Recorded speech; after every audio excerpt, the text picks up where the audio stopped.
This podcast is sponsored by nobody. Hey dudes, this is Stacy Nelkin. I played Ellie in Halloween 3 season of The Witch, and you are listening to Tommy Throwback Kovac on Splat from the Past. He's fucking awesome. The keyword is fucking. Hey dudes, welcome to Splat from the Past, the only 80s themed horror sci-fi show where things can get totally radical. Now today I will be welcoming Christopher Bradley. Christopher played Chad in the 1984 slasher cult classic, The Initiation, celebrating its 40th anniversary. It's a very underrated horror movie that New World Pictures made.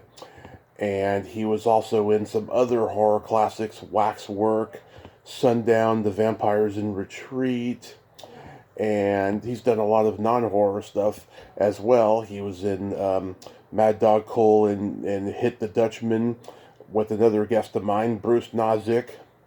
He was in the Gunsmoke TV movies in the 90s. He guest starred on everything from Our House to Midnight Caller. And he teaches screenwriting, and it's going to be a great conversation today. I can't wait. Thank God for the happy horror time, guys, because if they hadn't interviewed him, he wouldn't have been on my radar to reach out, even though I remember him from all this stuff. Also, I have a question. I'm coming up on 2,200 interviews, and I'm just curious, why is it the people you least suspect to be successful are successful, and the people that you do expect to be successful, a lot of them are successful, and sometimes they're not successful? Can anybody answer that question who listens to this show? Because I'm pondering how, I've been this successful, but in a different kind of bubble than most people. It's a very interesting psychological phenomenon that I've been pondering for quite some time. So yeah, here is my interview with Christopher Bradley.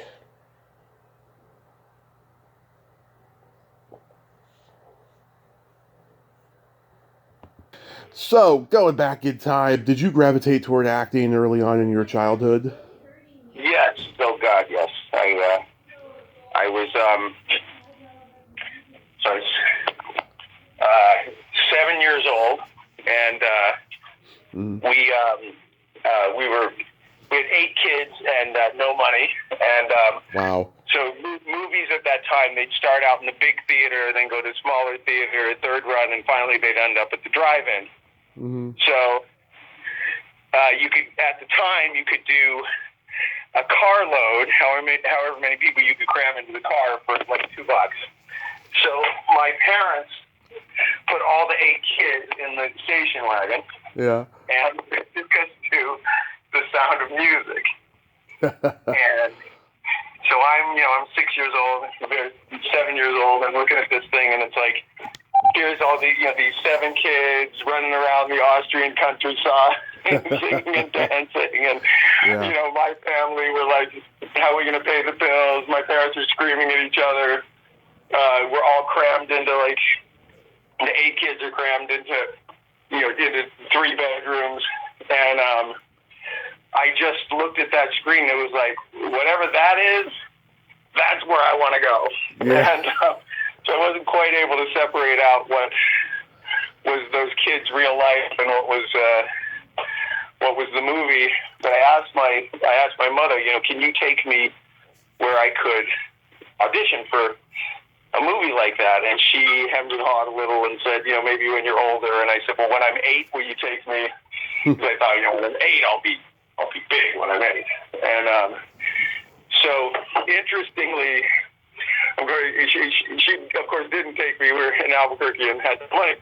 But interestingly, the last acting job I did before I came to Arizona as a screenwriting professor, Mm-hmm. I was walking. I finished shooting my last scene. It was a guest star part on a Chris Carter show that didn't. I think it may have lasted 2 seasons. It was called Standoff. But anyway, I'm leaving. Going to my car, and I look up, and on the side of this soundstage is this like 3-story mural of Julie Andrews dancing in The Sound of Music. And I remembered they shot the exteriors in Austria, but they shot the interiors on the Fox lot. And I was like, oh my God, I did it. I'd actually never worked on the Fox lot before that. I was like, I got myself to where those kids were in that movie. And it was kind of a great... I'm actually I'm taking early retirement this next spring, so I'm going to do some more acting. But yeah, it was like a great way to leave LA. Like this thing that I wanted, like symbolically, it just felt completed. Like okay, I I could tell my 7-year-old self, I got you there. So did you immediately start doing school plays and community theater and all that?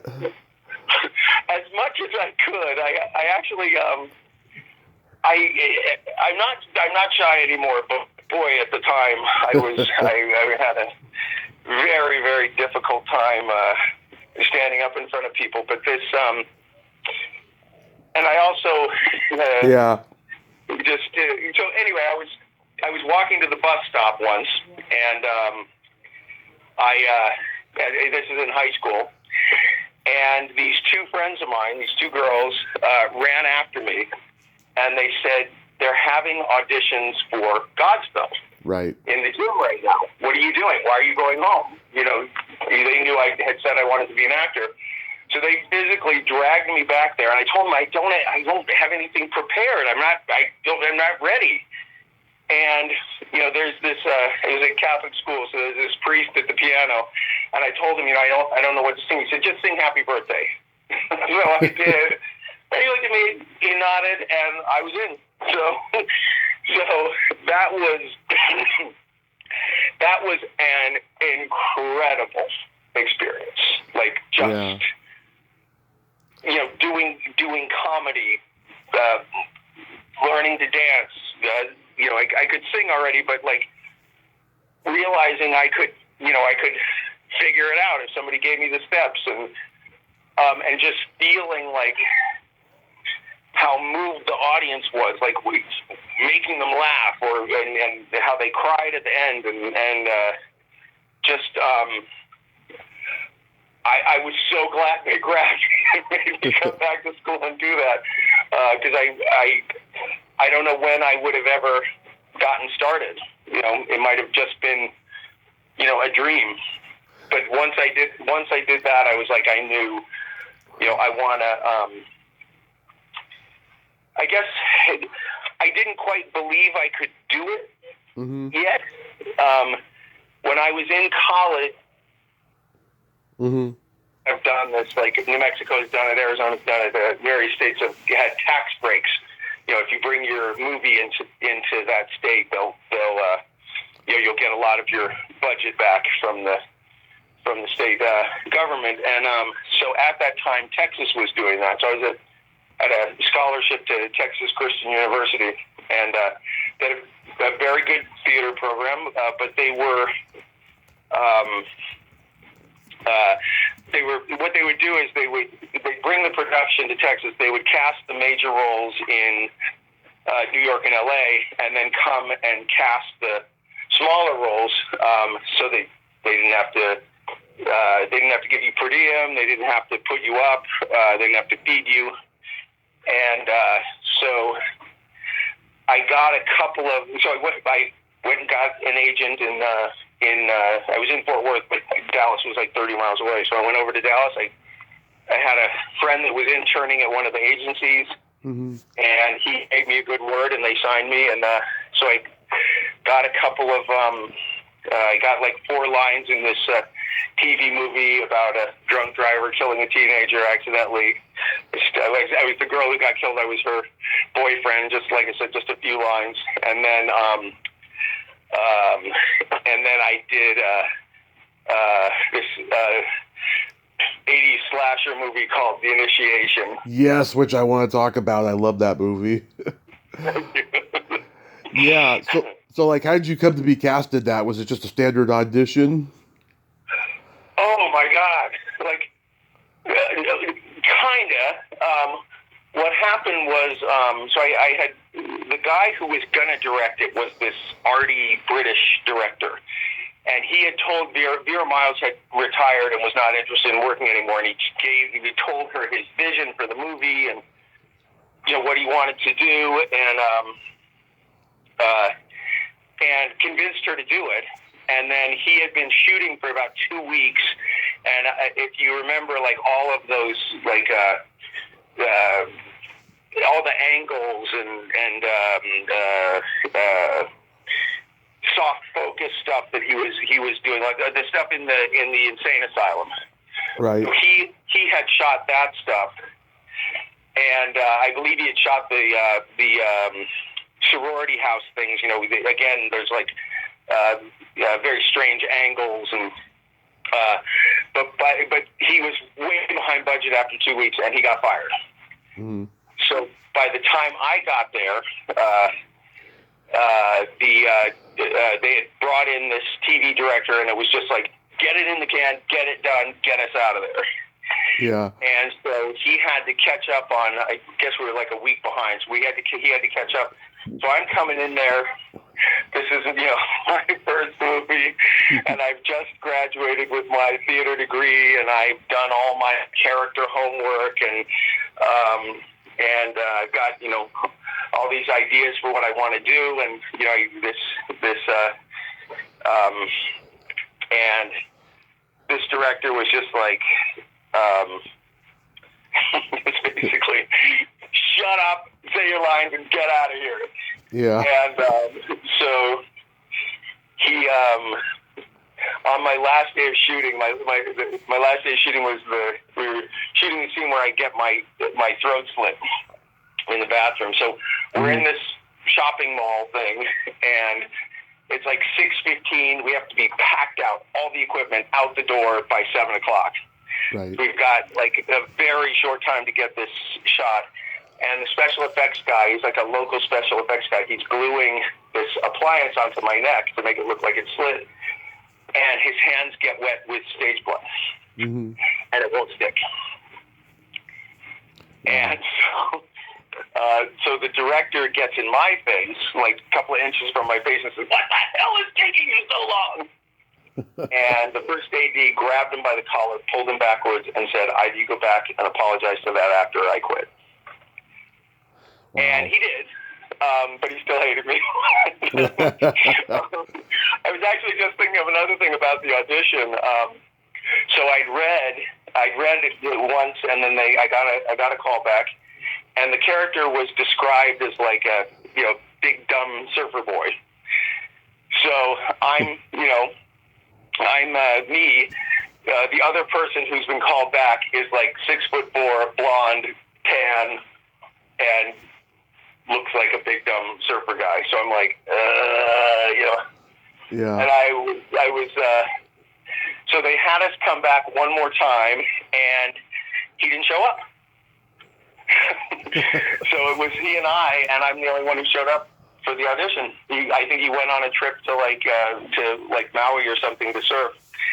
And so the director looked at me and goes, "Well, you're the only guy here. I guess it's you." And I almost had a heart attack. Like right there, I had I dreamed for so many years of being in a movie, and here it was. Like here it was happening, and it's pretty. I was very happy, and even with how the director was.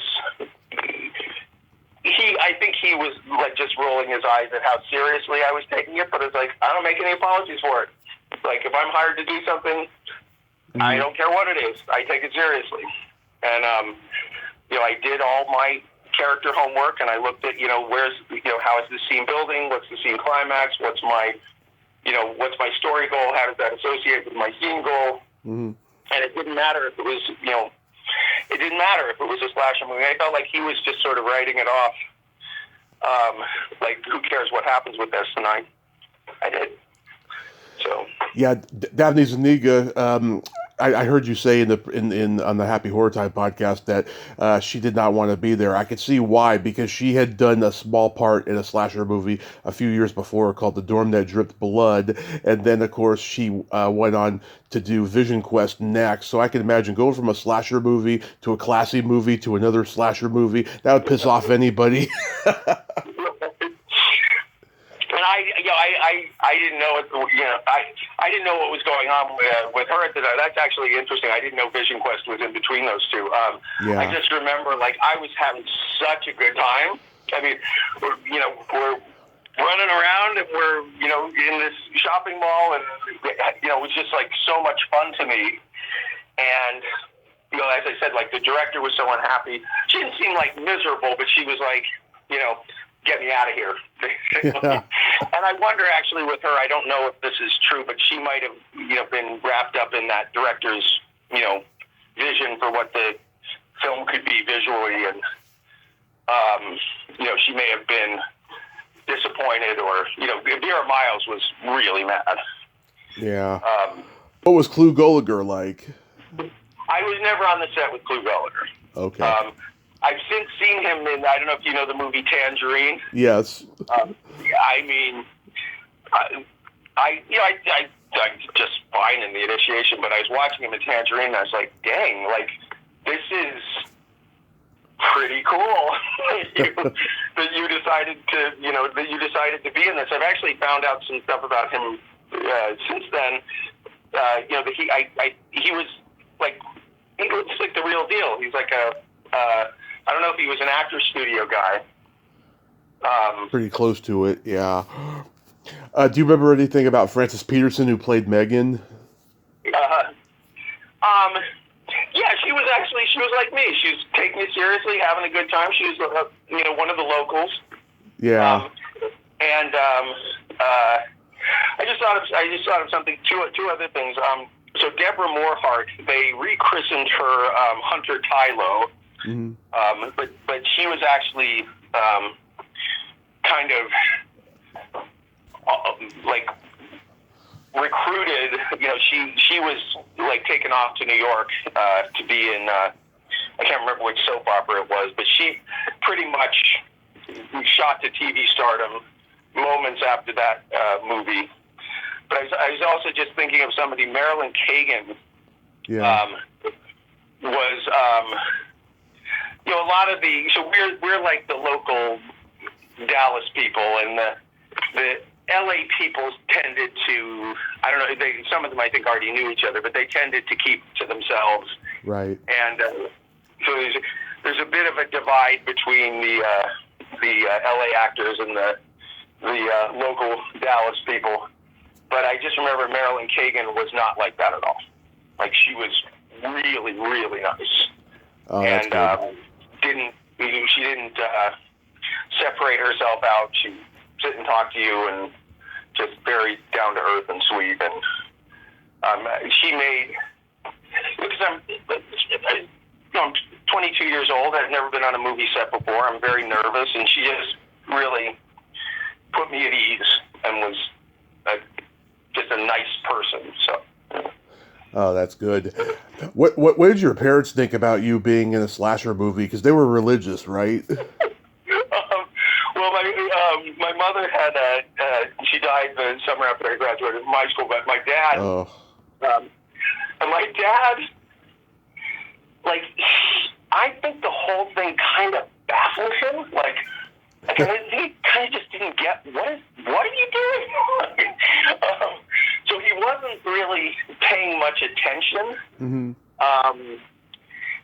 until when I got so his favorite movie or his favorite TV show for decades was Gunsmoke. Yeah. And we couldn't miss Gunsmoke every Sunday night. Yeah.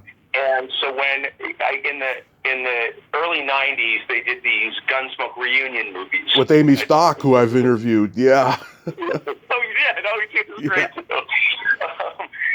I loved her. Really,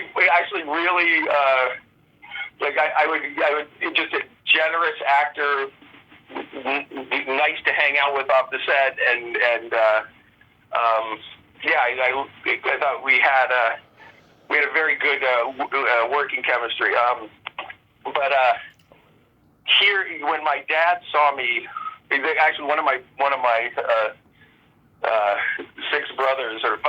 5 brothers told me this, that when I was on the TV screen acting with James Arness, my dad was just like jaw dropped, like, what in the, how did this happen? I've been acting for like a decade at that point.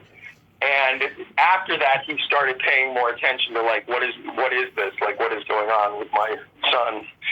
And that was really nice. Like, it was.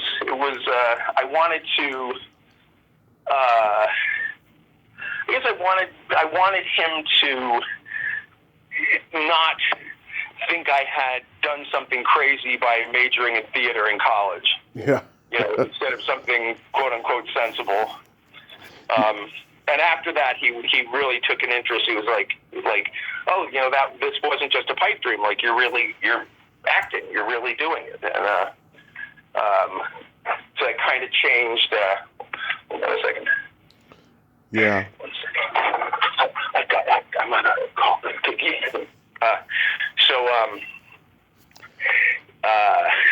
How was making Iron Eagle?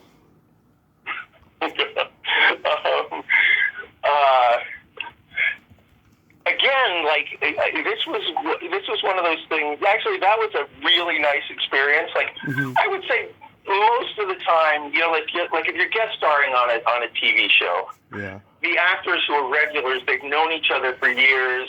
They're there to do a job. Most of them have, like, production companies themselves. They rehearse in the morning and then they run off to, like, do their whatever they're producing or attempting to produce. So they're really, it's like being in an office. It's like they're not really paying attention. And Iron Eagle was one of those things. Like, I was just in the one scene and with Jason Gedrick and Jerry Levine. But again, like, I would say this is any time this happened, I treasured it. They were so much nicer than they needed to be. Like, they could have just done their job and walked away, but they were, like, really nice. And I actually, Jason Gedrick, he's had a decent career, but it was like, he was one of those people where it's like, this kind of person, this is who I want to be a star. Somebody who treats people like this, who, does their work, treats people nicely, has great screen presence, knows what they're doing. Yeah. He was, and Jerry Levine, actually, this is another thing that I often was, like, if somebody, I worked with him, like, for a day, but, like, a year later, I ran into Jerry Levine, and he knew who I was, he knew what my name was. Like actors who, it's almost like, I'll say one more name. Rosemary DeWitt was another one who just, like, so you show up, you do a table reading. As I said, like, everybody's distracted. They come in, they do their performance around the conference table. Rosemary DeWitt, like, came up to me like the host of the party. And shook her hand, asked me what my name was, what part I was doing, and it just makes it, like, when somebody's like that, it just makes it so much easier and fun. It's like it's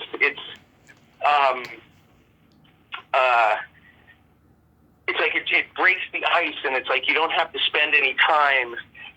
You don't have to spend any time worrying about, like, where do I go, or who's like, a lot of actors, they don't want you to talk to them, they don't want you to, they don't want to be bothered, and she, it's just like welcoming you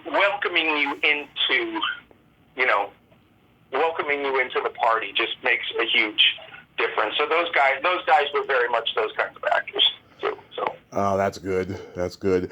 I remember when you were on Our House, you and Todd Bryant play a couple of bullies who spray paint their house, and you're both laughing off that Wilford Brimley is not afraid of you guys. He was another one like that. I already knew who he was very well. I think he got to be a bigger. I did some even bigger movies than he. I don't know if he'd done Cocoon yet at that point. He did. But yeah. He was. He and I can't remember what the guy Gerard. I can't remember who his friend was, but I was like, I loved. I had loved him in so many things up to that point, and that was another one, sort of like James Arness, like, holy shit, I get to act and cross over Brimley, you know. Yeah, Gerald O'Loughlin, that's who that was. Yeah. So he actually told me a story about. So this was again like just being. So he told me a story about it. He did a movie with Marilyn Monroe. So I'm like, so I'm not doing a movie with Marilyn Monroe. I am doing a movie with somebody who did a movie with Marilyn Monroe. So him telling that story just made me like feel connected to, you know, to Hollywood, and you know, like it is exciting to feel like, you know, at least, you know, there's, what is that, 6 degrees of separation about like old Hollywood separation. So. I love The Wraith. I think it's a brilliant, underrated movie. How was making that?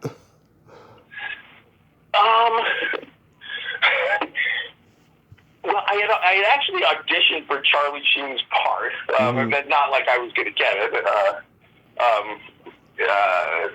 But they had brought me into Reed for that, and I'm not sure what was going on behind the scenes, but I think maybe somebody dropped out. Mm-hmm. Because I got the call like the afternoon of, like, you have this part, you have to pick up your plane ticket and go like 4 hours later. So it was very unexpected, and I can't remember. It's actually been a while since I watched that. Sherilyn Fenn's not in that scene, right? The scene where I get killed. I'm trying to remember. I think so. She was on the set at the time. And Charlie Sheen definitely, he was already gone to do Platoon at that point. So he'd already shot all his scenes, and he had left. I would say it was the set actually felt like the movie. Like it was creepy and weird, and I actually kind of like that. Like I mean I can get you know, behind that kind of thing. Like, you know, it's sort of like it because it was just a creepy, weird set. It sort of kept you in character. You know, like and in a weird way, I feel like the tone of the movie, like, just sort of soaked into everything that was happening. And it was an interesting experience. Yeah. Nice, yeah. I had Mike Marvin, the director, on earlier this year. That guy does not hold back. He tells it like it is. What did he say? Because I was only there for one day. I have no idea. What did he say? Oh, he didn't pull any punches about working with Sherilyn Fenn. He didn't like her. That's all. I've met her twice at conventions. She's very interesting, and she was very good to me, I have to say. But that was one thing about her. Like, I didn't get. Like I said, she was just on the set. I didn't have any conversations with her. I walked past her, and, you know, on my way to go in that cabin thing. But she is. She's one of those people like. You look at an actress, it's like, okay, well, there's makeup, there's lighting, you know, they're probably not that beautiful. I mean, she was one of those people that was like, she did not need lighting. Yeah. Like, she did not need makeup. Like, it was just like jaw-droppingly perfect. She lights up a room. She really does. Yeah, she was like just. I don't know, name drop here, but because again, I don't know this girl. I do not know anything about her. But I was at an industry event where Penelope Cruz was, and I could swear like there were sparkles in the air of her face. Like it's just, so Cheryl had said, like she was just like, it wasn't. She's extraordinarily beautiful, but it wasn't even just that. It's like this weird. Like it was like this energy of beauty that almost just you could almost see, and I felt that way about her. It was like, like no wonder everybody wants to put this person on screen because she's, she has incredible screen presence. I don't, as I said, I don't have any experience of her being. I didn't have any experience of her one way or another, other than just sort of looking at her like Jesus, like. Right. Like when she played Elizabeth Taylor later, I was like, yeah, makes sense. Yeah, I knew. I was not surprised when I found out she was going to be playing Elizabeth Taylor. Did you have fun doing Family Ties? Yes. I want to actually. I was actually talking to a friend of mine about this recently, and I said I wanted to send a fan letter to Michael J. Fox, but it's like, oh God, he probably gets like 1,000 fan letters every day. And this person, you don't know that? Like, you should tell him, and I probably should. So this was one of those shows where everybody had their production company, and pretty much they wanted to do the table read, so you do the table read, and then you did a blocking run through, and then you're gone. Right. And so we had, it wasn't quite that, and we had a lunch break at one point. So, so I don't know a lot about cars. I don't know. Excuse me. So, the other guy, the other frat guy in the show, the other guest star, was it George Newbern? Michael J. Fox got this. Michael J. Fox had just bought this brand new sports car, so they're talking about horsepower, what kind of engine it has, how it matches some other engine from the 50s. Just all this car stuff I know nothing about, and he. So Michael J. Fox invited him to take a ride with him at lunch. Like, let's go drive around town. So they went off and did this, and so after lunch, I didn't think anything about it. I didn't know anything. I don't know anything about cars, and they're having fun. And he pulled me aside afterwards, and he said, once we got in the car, I felt really bad. Like, he said, it's a 2-seater, or I definitely would have asked you to come with us. And I was like, dang. Like, how can you be like this big a star? I would never have expected him to even give me a thought. Yeah. And the more I've known about him, it's like that's who he is. Like, yeah. And so he said, like I said about Jason Gedrick, but it did happen for Michael J. Fox, and it happened for him, and I have never heard a bad word said against him. Yeah, me neither. And I want to tell a story about that too, because Justine Bateman. So there's in the episode, Skippy is trying to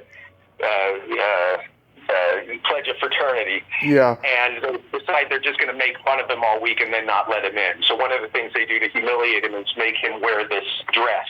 Yeah. And so when he comes into the Keaton's house wearing this dress, and Justine Bateman, like, the scripts were great, but it's like she could take them to another wonderful level. So she's just looking at this dress with this lust, like I've got to have this dress, and it's on Skippy.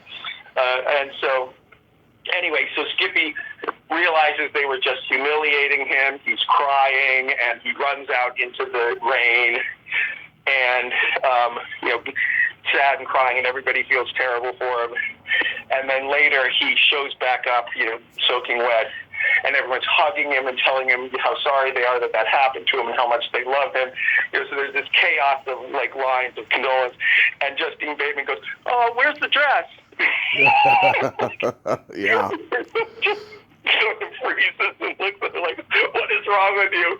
And as far as I know, I think she ad-libbed that line, but it was so well timed, and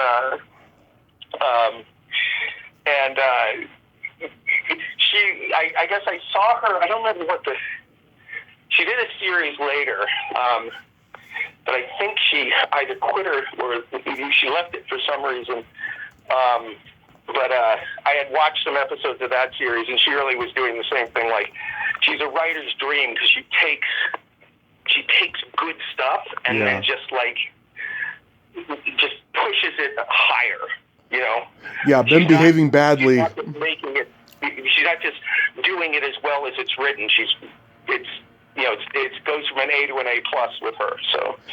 Yeah, it was Men Behaving Badly. I remember that show she did later. It was her and Rob Schneider. And I don't know what happened when she left it, but I think they had another season without her. But.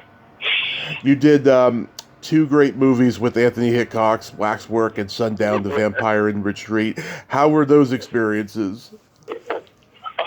I hope I'm talking enough about it. I have such a backstage mindset. I feel like I'm not talking about acting enough. But one of the things on so if you ever go back and look at that castle scene where we're at the table eating dinner. Yeah. So we're actually in this warehouse in Valencia, like north of it's like so they rented this warehouse in this warehouse district, and so it's not this it's not on a studio lot. It's not old Hollywood. It is an abandoned, like an empty warehouse. So they built everything for the castle, probably about 7 feet high, like maybe a foot higher than my head. Yeah. And then this guy comes in, like this old guy. So this would have been in 1988. Yeah. So he looked like he was in his mid to late 80s. Right. And I'm sure he had done this for the movies for decades in 1930s and 40s Hollywood. So he comes in with this sheet of glass, like 7 feet tall by 5 feet wide, and he's looking and painting and looking and painting, and I stood behind him watching, and he basically painted in the rest of the room. Mm-hmm. Perfectly. I challenge you to watch the movie and tell me where the real scene ends and where his painting begins. Yeah. I couldn't do it standing there. It was like, this is, you have to stand at the exact right angle, but it was like, oh my God, look at this guy, and he's so old, and it was like, this guy is and after so they put the camera, and also, so there's a window at the top of the castle room with an upside down star, and so he left the glass of that faux window clear. Mm-hmm. So they put a light behind it to be the moon, and then blew cigarette smoke across it, and so it just looked so real, and so they put the camera at the exact right angle, shoot the long shot, and then they're coming in for close-ups where you're not seeing anything above our heads. Yeah. And so after lunch, I see him take out this rag, pour rubbing alcohol on it, and just whoosh, whoosh, whoosh, and he just erases it. And I was like, right now I'm thinking, with so many fans of that movie, it's like, how much would that painting be worth? People would pay, $100,000 to have this incredible, piece of art. And for him, it's just I do this every day. I'm done. I need the piece of glass for my next job. And I just caught my breath when he did it because the painting was so perfect. And so that was one thing. The other thing was, this is pre-digital effects. Yeah. So I love practical effects. I made a low budget movie where needed to, in a scene where I had to beat somebody to death with a shovel. So I actually made a perfectly proportioned, life-sized puppet of the actor. So the gut is exactly the same, the arms exactly the right length, with forearms, everything is exactly the size of the actor. In fact, somebody, the puppet was laying off to the side, and somebody said, "Is that guy okay? Like he's been asleep for a really long time." That's real. But I love practical effects. So in Waxwork, so I have to basically this. Michelle Johnson is burning a sort of a crucifix she's made out of 2 knives into my forehead until my head explodes. So so I've got a wig on, and so underneath the wig they have these this rubber tubing that so there's a big rubber tube that goes out under the wig behind my back and then off camera. Mm-hmm. And then under the wig it splits into 5 or 6 smaller tubes. Right. And so there's somebody standing off camera with a cigarette.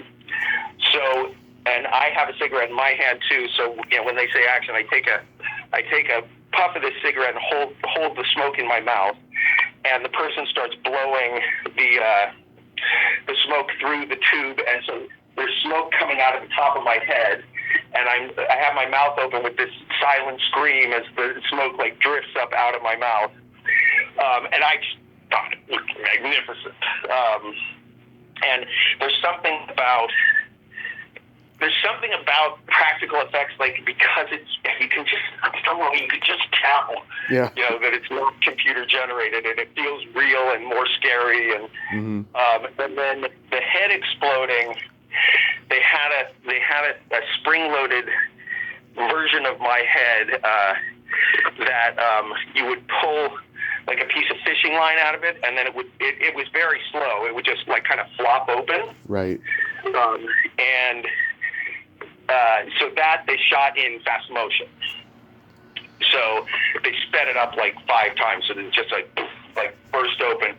And then they had oatmeal with red Caro syrup in it. And these things are so much fun. So the guys are just laughing and having fun and just throwing, red bloody oatmeal all over the walls. And those kinds of things are just like what you dream of when you're what you dream that movies will be when you're a kid.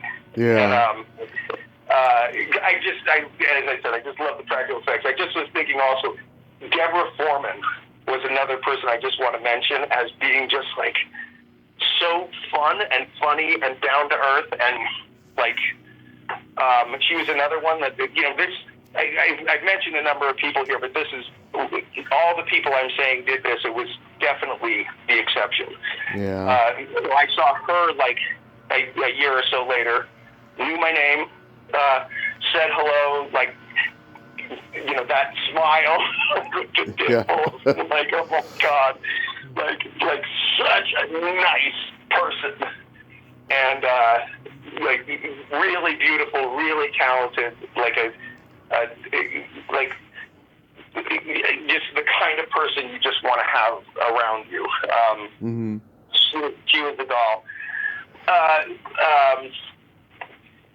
Yeah, now Sundown, though, that must have been insanity with David Carradine and Bruce Campbell there. It must have been a lot of laughs, though. Bruce Campbell is Justine Bateman. When I was I feel sometimes I was in the way, because I wouldn't go to my dressing room. I would stand 10 feet behind the camera and just watch other actors work. Yeah. So he was another one where the script was funny, but it was he also took what was on the page and just made it so much funnier and better. And I wanted to mention Maxwell Caulfield. Yeah. He's good in the movie, but I saw him in a play in LA, just like an equity waiver theater, like one of these 99-seat theaters, where he was playing a gay veteran in an abusive, or like he's playing the abused partner in a gay relationship, and he's got PTSD, and right. The Colbys, like he's doing stuff that's like, it's like soap opera stuff, and there's nothing wrong with it, but it's like, if you had seen him in that play, it was like this, again, like, yeah, use the term the real deal, like, this is, I wish that he had more opportunities to do that kind of role. Like, I'm trying to think, like, his big movies were like Grease 2, Grease 2, The Boys Next Door with Charlie Sheen, stuff like that. But he didn't get to do like the Meryl Streep level stuff, and I really think he could have. Yeah. He's a very talented guy. Yeah. So did you just give up acting for a while and just go into teaching screenwriting? Well, during the 90s, there was a big burst of independent filmmaking. Mm-hmm. And I don't know if any of the other actors you've talked to have had this experience, but it's like so much of what I was auditioning for was stuff that I just didn't particularly want to do. Mm-hmm. And a lot of it was, beer commercials and, like shoe commercials, and like I wasn't excited about it. And there were a number of times where I was auditioning for soap operas only to find out that the role had already been cast, but they hadn't finished negotiating the contract, so they wanted to have like a backup person in case things went south. So there was just a lot of auditions for things that weren't either I didn't want to do or weren't going to happen. Mm-hmm. And I was watching these independent films happen. It's like, why don't I write something I want to do? So I got Sid Field's book. I think it's called the Workbook, and I read it, and it was like, okay. So I'd written a short story like a couple of years before that I really liked. And I took a lot of creative writing in college, and I'm a decent writer. But I took that book and structured the short story into a screenplay, and I thought it was pretty good. And I showed it to a couple of people like in that independent filmmaking world, and a couple of people told me, "Wow, this is beautiful. This is really well written." But nobody wants this. The main character is a gay kid who's having hallucinations. He's convinced he's been possessed by Satan, mm-hmm. and he's convinced that that Satan is leading him into like this murderous mindset. And so it's religion, sexuality, and it's like nobody's going to make this thing. So I threw it. I was glad I wrote it, and I'm glad people liked it. But I threw it in a drawer, and then I guess about 6 months later, I got a call out of nowhere from somebody saying, "Is this script still available?" Mm-hmm. I said, "Let me check." Yeah. So a little production. They didn't end up making it, but a little production company optioned it. And the guy who, I think he wrote and directed The Butler, that Forrest Whitaker movie. I believe it was him who optioned it. Mm-hmm. This is before he was famous. Lee Daniels. So, what is it? Lee Daniels. Yes. So, when that happened, as I said, it didn't get made. But I was like, well, if I could just read this book and write the screenplay that got optioned, by a serious production company, maybe I should go to school and learn how to really do this. And so a friend of mine, I was friends with the chair of the theater program. He became the dean later, Bob Rosen. Mm-hmm. he wrote me a letter of recommendation. I gave them the script that I'd written and a few of my short stories, and I got in. So it was like 800 applicants for 20 spots, and I got one of them. And I was in heaven because with acting, somebody has to hire you. Somebody has to think you fit in. You're good enough. You fit in. You make sense economically. Nobody can stop you from writing. Like, you can create art and without anybody's permission. And after all those years of acting, I was like, it was just intoxicating. And so I was at UCLA. The professors were amazing. I wrote some stuff I was really, really proud of. And then when I finished my degree, one of my professors, this is when online classes were just started. Mm-hmm. And a lot of the professors at UCLA was like, online is bullshit, we're not doing it, and they dug their heels in and would not create their online classes. So one of my professors came to me and said, given what you've learned, do you think you can take their lecture notes and their the structure of their class and turn it into an online class? And I thought, I think I could. And so he hired me to do that. And I created some online versions of their live classes. And then he took over the film studies program at Arizona State. And this was so after I finished my degree, I got an agent again, and that's when I did that show Stakeout that I was talking about. Mm-hmm. I did a few small acting parts, but I don't know, just instinctually, I could feel like the economy was collapsing, which it was. Yeah. So he called me and said, "Hey, would you come to Arizona State and do this for me again at this university?" And again, just instinctually, I felt like the big 2008 crash. I just was like, I think the angels are surrounding me, telling me to do this. And so I said yes. I moved out to Phoenix, and just loved it.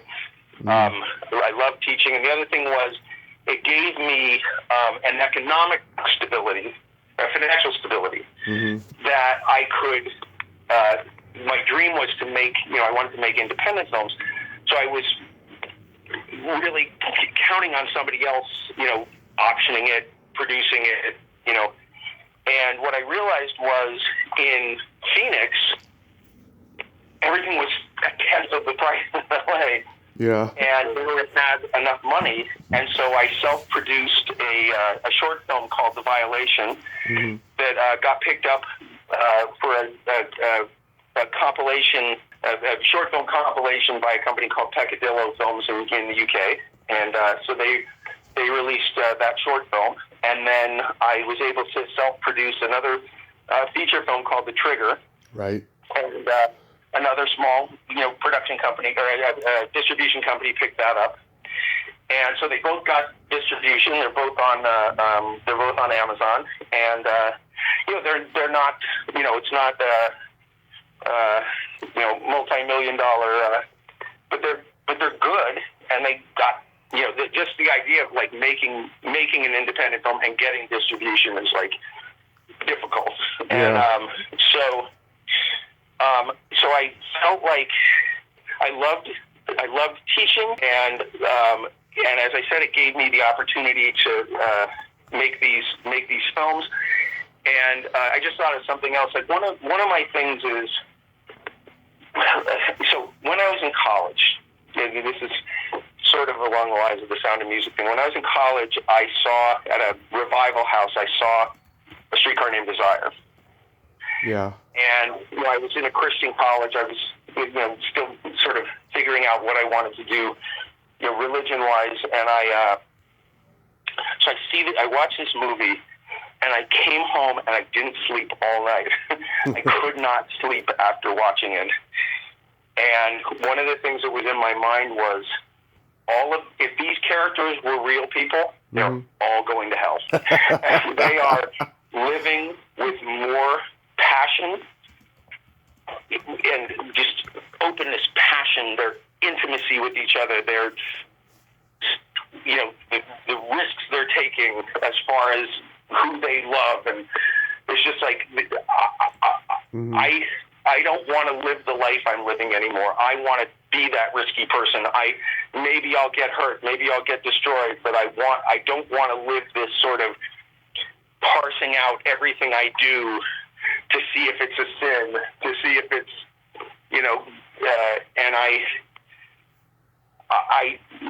it changed everything for me. Right. Like as far as what I decided, the person I decided I wanted to be. Eraserhead did that for me too. I started thinking at that time, this was in college, about what I wanted to do as an actor, and this is part of the problem with the initiation was, I want to make projects like that. I want to make projects that change people's lives. And The Sound of Music did too. It was like it opened up this possibility, right.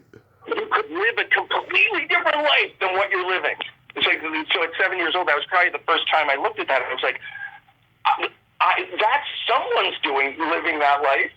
Maybe I could live that life. Yeah. And Big Heart Named Desire did that for me too. And I wanted to, one of the things I've been able to do with teaching is pass that on. Like one of the things I always ask my screenwriting students is, think about why are you, it's annoying when your 5-year-old brother is telling you their dream and it doesn't go anywhere. So think about, why am I telling people this story? Like what's my thematic communication? What am I putting into the stream of life? Yeah. And there have been movies where like Aquaman, the recent sequel, there's nothing wrong with it. I love Jason Momoa. I love him, and there's nothing wrong with the acting. The art design is great, but it's like I get to the end of it, it's like, what am I supposed to do with this? Yeah. It didn't. Part of why it didn't do well, it's like, even if people can't articulate that, they're going to the movies to have something broken open for them. Nice. And so we had an alumni event, and this was one of those moments where it's like, I know I did the right thing. So I met an alum. So we bring students back who are now working in the industry to talk to our students about, how did I get there? What did I do? And this guy it's one of my screenwriting students, had become an executive at Warner Brothers Animation. And so he's talking about, after school, while I was in school, I interned here. I used that to get this job, moved up to this. And so he was just talking about the process. And just as he was finishing, he said, "Oh, by the way, do not leave ASU without taking Professor Bradley's screenwriting class, because I used what I learned in that class every single day of my job." Wow. And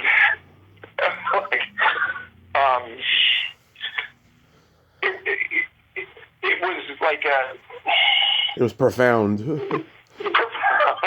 I did the right, it's not just about me and my projects, my acting, my writing, my directing, my independent film that I did. It's like I feel like in that job I've been able to pass something on to make, at least for my little piece of it, to make people think differently about what they're doing. So we have more Streetcar Named Desire and less Aquaman 5.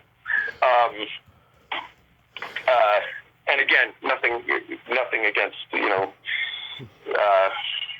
anybody there, but now I'm actually going to take early retirement in May, and it looks like I talked to my acting manager. I took her to lunch the other day and asked her if I came back, you want to work with me again, and she said sure.